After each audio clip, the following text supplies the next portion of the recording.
¿En qué momento, Oscar, de su programa ya en la XW, ya empieza a crear todos estos personajes? Mira, los personajes desde un inicio. Ujú.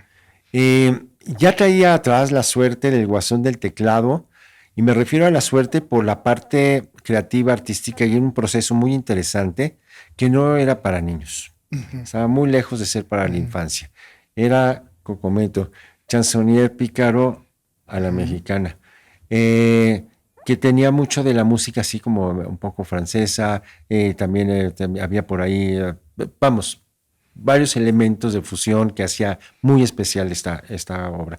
No tuvo suerte en la estación anterior, que, vamos, el dueño de la estación lo calificó mal a mi abuelo, pero lo calificó porque vio que era mejor que él. Entonces, lo rechazan por Medio elemento, envidia. lo rechaza por elemento nulo, pero ya agarraba, ya traía la práctica, ¿no? Entonces, todas estas piezas del Guasón del Teclado, la música es muy rica y se parece, hay mucho en la música que conocemos en el repertorio del Grillito Cantor, ¿sí? Que viene aderezado con esta corriente, vamos, con toda esta parte del Guasón del Teclado. Eh, por supuesto que ante la sugerencia de Emilio Azcárraga, que le dice póngale letra a la música de Zacatecas y va a ver usted que se le pega a los niños al radio, le dijo, no, señor Azcárraga, yo tengo mi propio repertorio, mi música y mis letras. Y ahí le pone las letras. Y las letras venían de algo muy interesante. Hace un momento estuvimos revisando algunas cartas que le escribe mi abuelo a mi abuela, algunos pasajes, pero esas cartas y gran parte están escritas entre esos años, 1934, 1936, 1900, hay otras un poco más adelante, 1940 y tantos. Y nos permite ver su rol en la familia. Mientras Charito Patiño estaba dándole por allá, viajando por todo el país, llevando el éxito del XCW, patrocinadores, artistas, todo tipo de estrellas, inclusive la estrella que estaba en casa y esa estrella que estaba en casa que miraba las estrellas, él era quien se encargaba de los niños. Entonces, en todo ese carteo, fíjate qué bonito antes era cartearse, sí. Porque deja rasgos muy padres, ¿no? Y Deja, la evidencia ahí, sí, claro. sí, entonces rastros muy padres, la evidencia que ocurrió en cada día y casi cada minuto, cada hora, ¿no?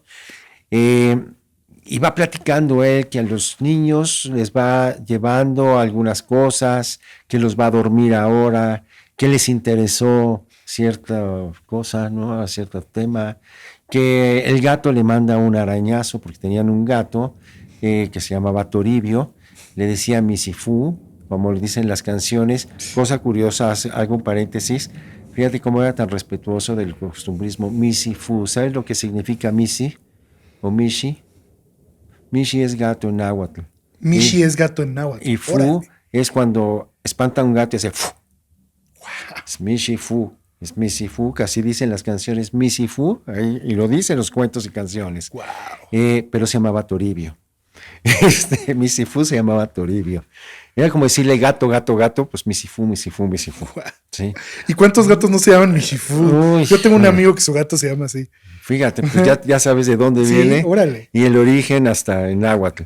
Entonces, fíjate que todas las cosas que ocurrían en casa y lo que le iba cantando o contando a los niños y lo que iba viendo que le gustaba a los niños. Él decía que ponía a los niños en la barca de los sueños, la camita de los niños. Órale, y a navegar. Pero antes les voy a contar un cuento. Y veía y empezaba a ver, a aceptar, a apreciar y a asimilar todas esas cosas que le llamaban la atención a los niños. Y ahí lo tienes escribiendo y después poniéndole letra. Por supuesto, escribía primero. Ya sabemos por qué sintetizaba muy bien. tomaba lo elemental, la idea de los niños, qué le gustaba a los niños, todos estos personajes del orden universal, los ponía, escribía, sintetizaba, ahora hay que ponerles música, ¿no? Y la música no era cualquier cosa, porque traía muy buenos músicos. Sí, claro. Alfredo Núñez de Borbón, un gran violinista, ¿no? Juan García Esquivel, ¿no? Bueno, y quien contaba estos cuentos, Manuel Bernal, el orador de América, ¿no? Entonces había que hacer un gran trabajo musical también, no era cualquier musiquita. Claro. ¿Sí? Había que hacer algo muy armónico, muy bien hecho. Y con todos estos elementos, ahí va. ¿Sí? Entonces, ese era el trabajo y por eso cuando llegaba este material que ya venía patrocinado, llegaba perfecto. ¿Sí? Muy entregado, por supuesto. Entonces, a eso respondo. Estas cosas, estos personajes iban haciendo de personajes creados por él en su infancia, cosas que vio en su infancia o que vivió en su infancia, como su abuelita, el ropero, el coronel. Tal vez uno de esos ríos que pasa abajo de Orizaba, por ahí iba el barquito de nuez con aquel mosquito, ¿verdad? Y la muñeca fea, que siempre estuvo arriba de este ropero. Todos esos recuerdos había que traerlos, y ahí los tenía a la mano. Y tenía a los pilotos de prueba, sus hijos. Claro. Era su focus group. Ahí era su focus group. ¡Guau! Pero aparte la capacidad de retención que ha de haber tenido. ¿Cuántos personajes fueron? 400. Más de 400 personajes, muchos más, menos de 500, digamos, ¿no? Oye, ¿es cierto que al principio él no quería grabar sus canciones? Sí, bueno, al principio, obviamente, y aunque le grabaron esta de Jazz Monte Carlo, sí, que después se enteró, a él le parecía que el mundo radial era lo óptimo. Porque lo escuchabas y te dejaba, además era un momento especial, irrepetible. Escuchar el radio ahí que pasaba alguna cosa diferente, un día era diferente al otro, porque todos los programas eran en vivo. A eso voy. Eran tan especiales, ese momento era tan especial e irrepetible, gracias a que Rosario Patiño los grabó. Y los tomó en vivo, los grabó en vivo y siempre los conservó. Ella fue su manager y su productora y dueña de todos estos materiales. Entonces, ocurría en vivo y era un momento especial. Entonces él decía, bueno, llevarlo a un disco es otra cosa, sí plasmarlo, me quedo con el radio. Y no es que, vamos, yo pienso que en ese momento le parecía que era más importante las transmisiones radiales que ya un plasmado en los discos, ¿no? Es que creo que hay que entender su formación musical. Él se hizo en el jazz, en la improvisación, y probablemente fue por eso, ¿no? Creo que va por ahí. Puedo entender. Hay cierta magia, ¿no? Totalmente, de que esto no se vuelve a repetir igual. Es que esto, la improvisación, que lo acabas de decir en el jazz, ¿no? Como de una nota puedes hacer toda una flor de 4 notas, ¿no? Claro. 5, las que quieras, un compás, lo puedes hacer una fiesta, pues, con la improvisación, ¿no? O sea, ya en varios compases queda una cosa impresionante, pero esa es la habilidad de la improvisación, y claro, él lo sabía hacer muy bien, pero esos momentos sí son irrepetibles, ¿no? Sí, claro. Que a ver, haciendo un paréntesis, esos másters que se grabaron son los que están lanzando ahorita, ¿no? Así es, ustedes. Así es. Sí, son los que se están lanzando.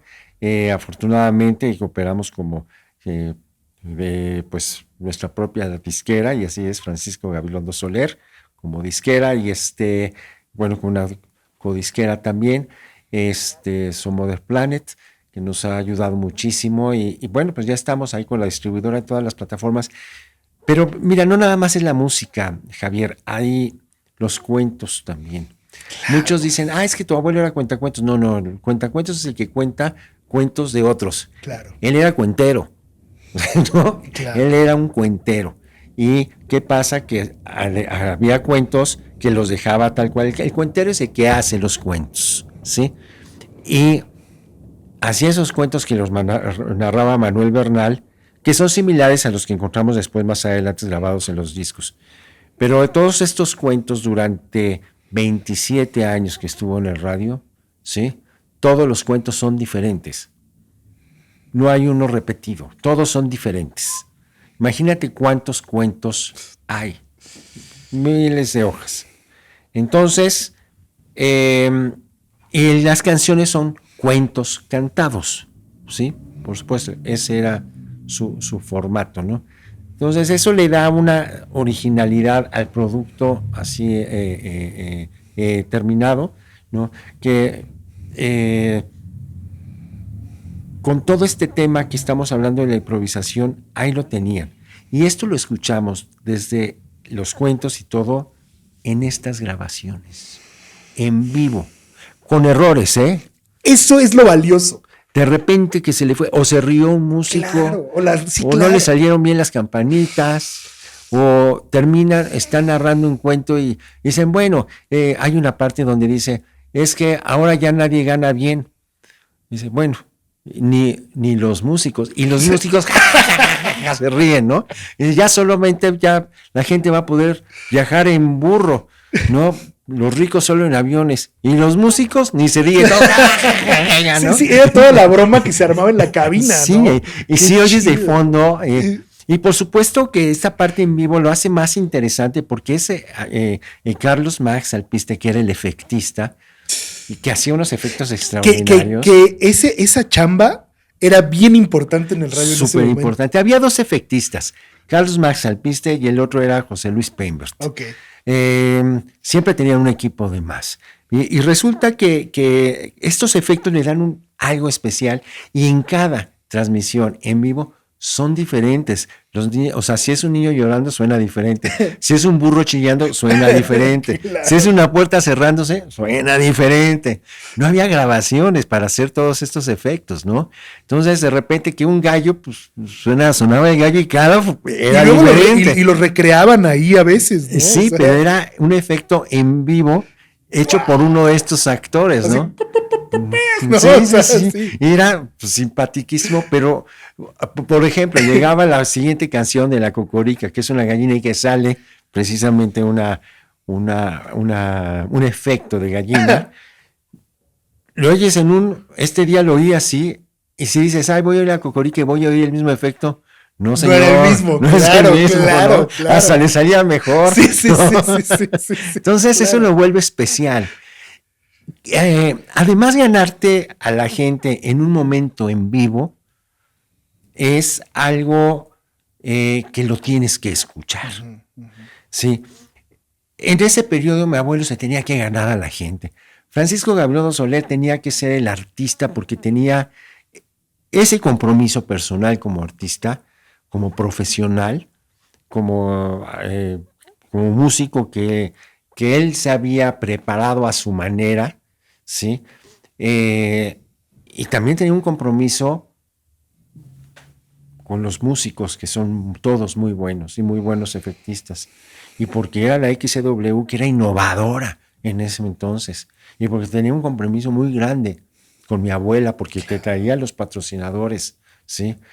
Y tenía un compromiso muy grande también con sus hijos, porque ellos estaban ahí, eran la prueba, los conejillos de prueba, ¿sí? Pero no nada más con eso, con toda su audiencia. O sea, todos estos elementos le dieron una conciencia muy grande. Entonces, salir al aire en vivo lo tenía que hacer bien y buscaba la manera de ganárselo, ¿no? Escucharlo en vivo es un beat totalmente diferente como lo escuchamos en discos. Claro. Son muy buenos los discos, pero las grabaciones en vivo... Era él. Son extraordinarias.